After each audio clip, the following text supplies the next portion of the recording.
మగవారి కంటే మహిళల గుండె గట్టిదని, గుండెపోటు ప్రమాదం తక్కువనే నమ్మకం నిన్న మొన్నటిదాకా వైద్య రంగంలో బలంగానే ఉండేది. కానీ ఇప్పుడు ఆ నమ్మకం పటాపంచలైపోతుంది. మెనోపాజ్ దాటిన మహిళల్లో, ముఖ్యంగా 65 ఏళ్లు పైబడిన వారిలో ఇవాళ గుండె జబ్బులు ఎక్కువగా కనిపిస్తున్నాయి. పురుషులతో పోలిస్తే గుండెపోటు మరణాలు స్త్రీలలోనే ఎక్కువగా ఉంటున్నాయి.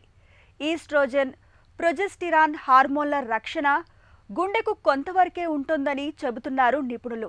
ఈ నేపథ్యంలో మహిళల్లో గుండె జబ్బుల గురించి ఇప్పుడు తెలుసుకుందాం.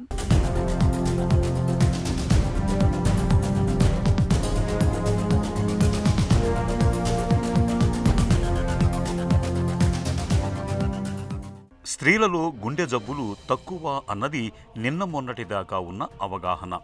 ఇది కొంతవరకు నిజమే. స్త్రీలలో ఉండే ఈస్ట్రోజెన్ హార్మోన్ గుండె రక్తనాళాల్లో అడ్డంకులు ఏర్పడకుండా కాపాడుతుందన్నది కూడా నిజమే. అయితే కాలానుగుణంగా జీవనశైలిలో వచ్చిన పెను మార్పుల కారణంగా నేడు స్త్రీలకు కూడా గుండె జబ్బుల తాకిడి బాగా ఎక్కువగా ఉంటుంది. ఒకప్పటితో పోలిస్తే శారీరక శ్రమ బాగా తగ్గిపోవటం, ఆహారపు అలవాట్లలో తీవ్రమైన మార్పులు రావటం, స్త్రీలు ఉద్యోగాలు అవి చేస్తుండటం వల్ల ఒత్తిళ్లు, ఆందోళనలు పెరగటం ఇవన్నీ కలిసి స్త్రీలలో హార్మోన్ల సమతూకాన్ని దెబ్బతీసి చివరకు మహిళకు గుండె జబ్బుల్ని తెచ్చిపెడుతున్నాయి. మగవారితో కంపేర్ చేస్తే మహిళల్లో గుండెపోటు వచ్చే ఛాన్సెస్ అనేవి తక్కువ అంటారు. అది నిజమా కాదా అంటే కొంతవరకు నిజం. అది ఏంటి అంటే 45 సంవత్సరాల లోపు ఉన్న మహిళలకి మగవాళ్ళతో కంపేర్ చేస్తే గుండెపోటు వచ్చే రిస్క్ అనేది కొంచెం తక్కువ. అంటే గుండెపోటు రాదని కాదు, బట్ మగవాళ్ళతో కంపేర్ చేసినప్పుడు వచ్చే రిస్క్ అనేది కొంతవరకు తక్కువ ఉంటుంది.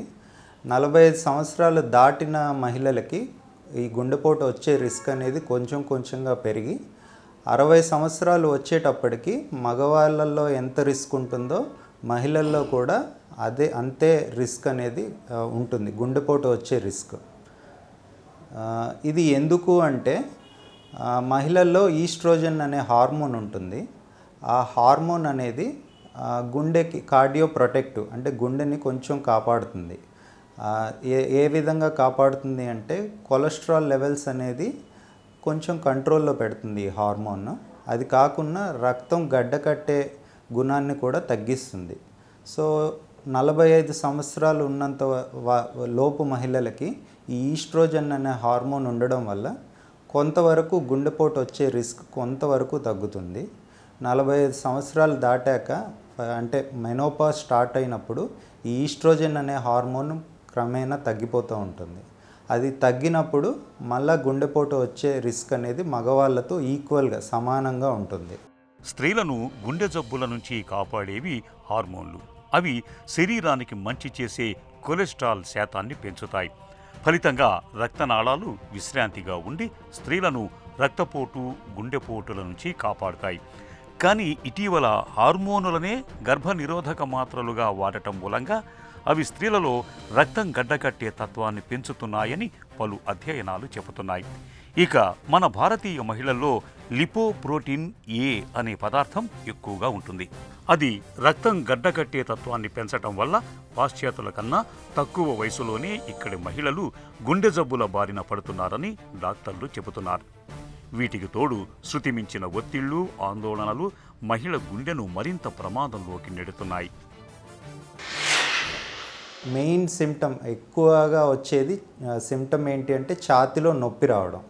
కానీ కొంతమందికి ఈ ఛాతీలో నొప్పి రాకుండానే గుండెపోటు వచ్చే అవకాశం ఉంటుంది. వాళ్ళల్లో వేరే సిమ్టమ్స్ ఉంటాయి. ఆ సిమ్టమ్స్ ఏంటి అంటే బాగా చెమటలు పట్టేయడం కానీ, లేదంటే ఆయాసంలాగా రావడం కానీ, లేదంటే కొంతమందికి కడుపులో నొప్పి రావచ్చు, లేదంటే కొంతమందికి వాంతులు, విరోచనాలు అవ్వచ్చు. సో ఇవి ముఖ్యంగా చూస్తే మహిళల్లో కానీ, షుగర్ పేషెంట్స్ కానీ, లేదంటే బాగా పెద్దవాళ్ళు అంటే 70 ఏళ్ళు పైన వాళ్ళు, ఈ ముగ్గురులో ఛాతీలో నొప్పి రాకుండానే గుండెపోటు వచ్చే అవకాశం ఉంటుంది.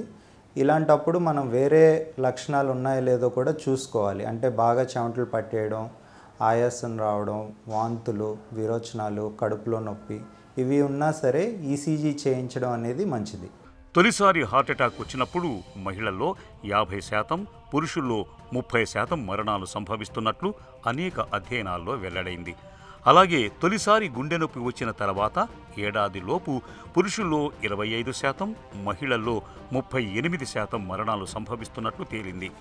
రక్తనాళాలు మూసుకుపోవటం వల్ల 22% మంది పురుషుల్లో హార్ట్ ఫెయిల్ అవుతుంటే, అదే మహిళల్లో అయితే ఈ ముప్పు 46% వరకు ఉంటుంది. గుండెకు మరింత ఆక్సిజన్ అవసరమైన సందర్భాలలో మహిళలలో సాధారణంగా చిన్న సైజులో ఉండే ధమనులు తగినంతగా వ్యాకోచించవు. దీనికి తోడు మహిళల్లో రక్తనాళాలు తక్కువ వ్యాసం ఉండి గుండె కండరాన్ని నొక్కివేయటం వల్ల గుండెపై ఒత్తిడి పెరుగుతోంది. మహిళల్లో చూసుకుంటే ట్రీట్మెంట్ పరంగా సేమ్ మగవాళ్ళలో ఏ విధమైన ట్రీట్మెంట్ ఉంటుందో మహిళల్లో కూడా సేమ్ ట్రీట్మెంట్ ఉంటుంది. తీసుకోవాల్సిన జాగ్రత్తలు కూడా సేమ్ ఉంటాయి, అవే ఉంటాయి. బట్ కొంచెం ఎక్స్ట్రాగా మహిళల్లో తీసుకోవాల్సిన జాగ్రత్తలు ఏంటి అంటే ఈ హార్మోనల్ ఇంబ్యాలెన్సెస్, అంటే ఈ హార్మోన్లో అవకతవకలు ఉన్నా సరే గుండెపోటు వచ్చే రిస్క్ అనేది కొంచెం పెరుగుతుంది. ముఖ్యంగా చెప్పాలంటే పీసీఓడి వ్యాధి కానీ, ఈ మధ్యన పీసీఓడి వ్యాధి అనేది ఎక్కువ శాతం మహిళల్లో ఉంటుంది. వీళ్ళల్లో హార్మోనల్ ఇంబ్యాలెన్సెస్ వచ్చి హార్ట్ డిసీజెస్ వచ్చే ఛాన్సెస్ పెరుగుతున్నాయి. సో మహిళల్లో ఎక్స్ట్రాగా ఈ హార్మోనల్ అవకతవకలను కూడా దృష్టిలో పెట్టుకొని అవి కూడా చెక్ చేసుకుంటూ ఉండాలి. మహిళల్లో అంటే గుండెపోటు వచ్చే కారణాలన్నీ కూడా మనం కంట్రోల్లో పెట్టుకోవాలండి. ఒకటి బీపీ కంట్రోల్లో పెట్టుకోవాలి, షుగర్ లెవెల్స్ కంట్రోల్లో పెట్టుకోవాలి, కొలెస్ట్రాల్ లెవెల్స్ కంట్రోల్లో పెట్టుకోవాలి, బాడీ వెయిట్ని కూడా కంట్రోల్లో పెట్టుకోవాలి. ఫిజికల్ యాక్టివిటీ, రెగ్యులర్గా ఫిజికల్ యాక్టివిటీ ఎక్సర్సైజ్ అనేది చేయాలి. హార్మోనల్ ఇంబ్యాలెన్సెస్ ఏదన్నా ఉంటే కరెక్ట్ అది సరి చేసుకోవాలి. ఇంటికి దీపం ఇల్లాలని, పిల్లలే మన ఆశయ జ్యోతులని అనటం వింటూ ఉంటాం. అలాంటి వారి ఆరోగ్యానికి, ముఖ్యంగా గుండె ఆరోగ్యానికి భరోసా అందించాల్సిన బాధ్యత ఇంటిలిపాదిది, అలాగే సమాజానిది కూడా. ముఖ్యంగా క్యాలరీలు, కొవ్వులు ఎక్కువగా ఉన్న ఆహారాలకు దూరంగా ఉండటం, నిత్యం ఓ గంటపాటైనా ఏదో ఒక రూపేణ వ్యాయామం చేయటం, ఒత్తిళ్లను తగ్గించుకునేందుకు మంచి హాబీలను, ధ్యానం లాంటి వాటిని ఆశ్రయించటం, అప్పుడప్పుడు అవసరమైన పరీక్షలు చేయించుకోవటం లాంటి జాగ్రత్తల ద్వారా స్త్రీలు, పిల్లల్లో గుండె జబ్బుల ముప్పును గణనీయంగా తగ్గించవచ్చు.